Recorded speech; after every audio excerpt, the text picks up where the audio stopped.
এই উম্মতের জন্য তো সুবাদে আমি এক হাদিস আপনাদেরকে দেখাইতেছি। রসুল কি পাইলাম আর কি করতেছি। ওই রসুলের কারণে এই উম্মত জাহান্নামে যাবে, কিন্তু হাতকড়ি থাকবে না।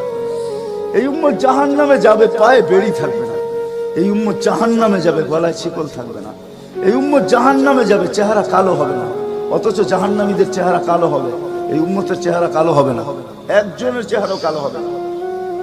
ফেরেশতা জিজ্ঞেস করবে, আল্লাহ চেহারা তো ঝকঝকে, গলায় নাই শিকল, পায়ে নাই বেড়ি, হাতে নাই হাতকড়ি, এটা আবার কি পাঠায় দিলেন? তো আল্লাহ জবাব দিবে, আমার বন্ধুর উম্মত, খবরদার। তো ফেরেশতা মালিক জিজ্ঞেস করবে, দারোগা হাতকড়ি নেই কেন? বলছে, যেই হাত উঁচুতে ব্যবহার হয় ওটা হাতে হাতকড়ি লাগে না। যেই পাও মসজিদের দিকে চলে ওই পায়ে বেড়ি লাগে না।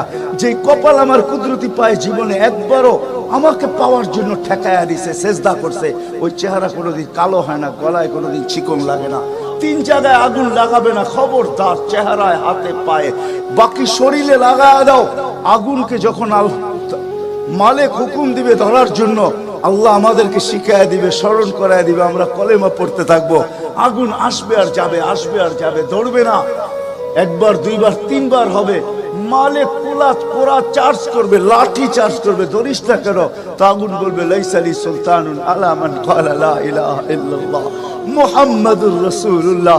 এই কলেমা যে পড়ে তাকে ধরার ক্ষমতা আমার নাই। তারপরে আল্লাহ নিজে কি করবে? ইমাম কুরতুবী রাহমাতুল্লাহ আলাইহি লেখেন, ফাআমাতাল্লাহু মাউতাতান, আল্লাহ আমাদেরকে ঘুম পড়ায়া দিবে। মৌতের যেরকম ঘুমের দোয়া, মৌতের দোয়া আর ঘুমের দোয়া একই দোয়া। আমরা ঘুমের দোয়া পড়ি, আমুতু আহিয়া, আল্লাহ মরতে চললাম, কাল সকালে উঠাইলে উঠবো, না হলে আর কিয়ামতের আগে উঠবো না। তো ঘুমো মৌত, আল্লাহ ঘুম পড়ায়া দিবে। আযাব ঘুমের ভিতরে কমপ্লিট করে আল্লাহ বাহির করে নিয়ে আসবে। নবীর সুবাদে, নবীর সুবাদে। হায় হায় হায়, একটা পর্ব এরকম আসবে, জানি না নারায়ণগঞ্জের মানুষ বুঝবে কি বুঝবে না। একটা পর্ব এরকমও আসবে নবীর সুবাদে, একটা পর্ব এরকমও আসবে নবীর সুবাদে, এরকম একটা পর্ব আসবে। আল্লাহ জিবরিলকে ডাইকা বলবে যে আরশের সাথে কান লাগাও। তো দেখবে যে আরশের সাথে কান লাগা একটা ক্ষীণ আওয়াজ আসতেছে, যেইখান থেকে বলতেছে, হান্নান মান্নান আনকিদনি, ও হান্নান মান্নান আমাকে বাঁচানা। তো জিবরিল বলবে, বড় ক্ষীণ আওয়াজ, হান্নান মান্নান বলে বাঁচাইতে বলতেছে। বলছে, জিবরিল দৌড়ে যাও, আমার বন্ধুর উম্মত আমাকে বাঁচানোর জন্য ডাকতেছে। জিবরিল যাবে দোজখের কাছে, মালিকের কাছে যাবে। মালিক লিস্টি দেখা বলবে, কেউ বাকি নাই, আখরাস তো সবাইকে বাহির করে দিছি। ফিরে আসবে, আবার শোনাবে, আবার যাবে, আবার ফিরত আসবে। তৃতীয়বার এসে আল্লাহর ঠিকানা বলে দিবে, যাও দোজখের ওই অথই তলদেশে যায় দেখো, কয়লার মতো কয়লা হইতে হইতে পোকার রূপ ধরে গেছে, উপরে পড়ে আছে, ওইখানে যে কান লাগাও। তো দুইজনে যে কান লাগাবে, তো দেখবে ওইখান থেকে ক্ষীণ আওয়াজ বাহির হইতেছে, ইয়া হান্নান ইয়া মান্নান আনকিদনি, ও হান্নান ও মান্নান আমাকে বাঁচানা। ওই আওয়াজ আল্লাহর আরশের সাথে এসে টক্কর মারবে, ওইখান থেকে উঠায়া নিয়ে আসবে। বলবে, আমার বন্ধুর উম্মত উঠায়া নিয়ে আস, আমি ওয়াদা করছি আমার বন্ধুকে রাজি করে ছাড়বো। আমি ওয়াদা করছি লা ইউখজিহি ফি উম্মতিক, তার উম্মতের ব্যাপারে আমি কপালে ভাঁজ পড়তে দিব না। আমার কথা কিন্তু শেষ জায়গায় চলে আসছে। ওই রসুল, ওই নবী আমাদেরকে আল্লাহ দিয়েছেন আমাদেরকে জান্নাতে নিয়ে যাওয়ার জন্য।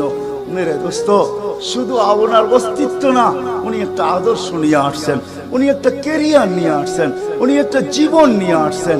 যেই জীবনের একটা সুন্নত যদি কেউ তার নিজের জীবনে প্রতিফলিত করে, নিজের জীবনে অভ্যাসে রূপান্তরিত করে, আর নিজেকে অভ্যস্ত করে আল্লাহ পর্যন্ত যদি পৌঁছাইতে পারে, খোদার কসম এটার ওয়েট এতটুকু হবে, সমগ্র জগৎ একবার না 10 বারও যদি এক পাল্লায় রাখা হয়, আর ওই সুন্নতকে এক পাল্লায় রাখা হয়, তো এই সুন্নতের ওয়েট বেশি। সমগ্র জগৎ এক না 100 কোটি বারও যদি হয়, তা সমগ্র ভান্ডারের সাথে যে দাম না হবে, যতটুকু দাম না হবে, আল্লাহ রসুলের এক সুন্নতের এর চেয়েও কোটি গুণ বেশি দাম। বিদায় আপনাদের পায়ে হাত রেখা বলি, আসেন 12 রবিউল আউয়ালের এই রজনীতে, যদিও দিন পার হয়ে গেছে, 13 তারিখের রাত্রে আমরা পড়ে গেছি। ইখতিলাফ হিসাবে 13 তারিখও পাওয়া যায় যে 13 তারিখে আল্লাহ রসুল দুনিয়াতে আসছেন। হতে পারে আজকের রাতটাও উপরে কিন্তু আমাদের কোনো সামিয়ানা নাই, ডাইরেক্ট আকাশ। আল্লাহ 3 ভাগের 1 ভাগ রাত্রের অতিবাহিত হয়ে গেছে। আল্লাহ এখন প্রথম আকাশে চলে আসছেন, নিজেই আহ্বান করতেছেন, হাল মিন মুস্তাগফির আগফির আলা। দুনিয়ার মানুষ আসামিকে তালাশ করে ফিরে শাস্তি দেওয়ার জন্য। ও রব্বে কায়নাত নারায়ণগঞ্জের মানুষ প্রথম আকাশে আইসা ডাক দিতে থাকে, কে আসছো আসামি? আমি শাস্তি দিব না, আমি তো মাপের ভান্ডার নিয়ে আসছি, আমি তোকে মাফ করব। তুই মাফ চাইতে দেরি, আমি মাফ করতে দেরি হবে না। গুনার পরিধি যুবকরা কতটুকু তোমাদের গুনার পরিধি কেমন?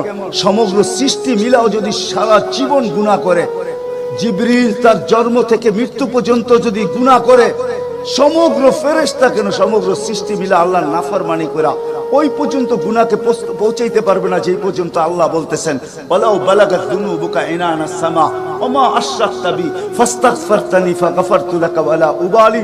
তোমাদের গুনাহ দিয়া যদি আমার আকাশের পরিধি পর্যন্ত ভেদ করে চলা যায়, একজনের গুনাহ, আমি তো বললাম সমগ্র সৃষ্টি মিলেও সম্ভব না, একজনের গুনাহ তো দূরের কথা, আমার আকাশের পরিধি ভেদ করে চলা যায়, তুমি মাপ চাইতে দেরি, আমি মাপ করতে দেরি।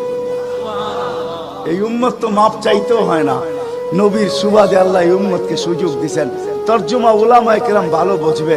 আল্লাহ নিজেই বলে, এই উম্মত যখন চিৎকার দিয়া মাথায় হাত দিয়া বসা পড়ে আর চিৎকার যখন দেয়, হায় আমি বুঝি শেষ হয়ে গেলাম, ফালাম্মা তায়াক্কানতা বিল বাওয়ার ওয়া যানানতা আন্নাকা মিন আহলিন নার মানাহতু ইলাইকা রিদওয়ানি ওয়াল্লাইতু ইলাইকা গুফরানি কুলতু লাকা লা তাহজান গফারতু লাকা যুনুবা ওয়াল আওসার ওয়া লিআজলিকা সাম্মাইতু নাফসি আল আজিজুল গফফার। আল্লাহ বলে, এই উম্মত যখন মাথা ধরে চিৎকার দেয়, আমি বুঝি শেষ হয়ে গেলাম। আল্লাহ বলে, আমি আমার জায়গায় থাকতে পারি না, আমি দৌড়ায় ছুটে আসি। আমি আসার আগে আমার মাগফিরাতের চাদর দিয়া একে ঢাইকা নেই, আমার রহমতের চাদর দিয়া, আমার রেজার চাদর দিয়া একে ঢাইকা নেই, মাগফিরাতের ভিতরে ডুবায়া নেই। আমি আইসা পিঠে হাত বুলাইতে থাকি আর বলি, চিন্তা করার কোনো কারণ নাই, তোর ডাক আমাকে থাকতে দেয় নাই, আমি চলে আসছি, আমার রহমতের জোশ চলে আসছে, তুই মাফ না চাইলেও মাফ করে দিলাম।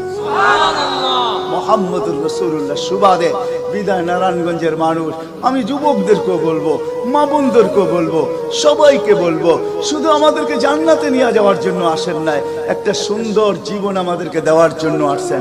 60-70 বছর একটা সুখের জীবন দেওয়ার জন্য আসছেন, 60-70 বছর একটা আনন্দের জীবন দেওয়া।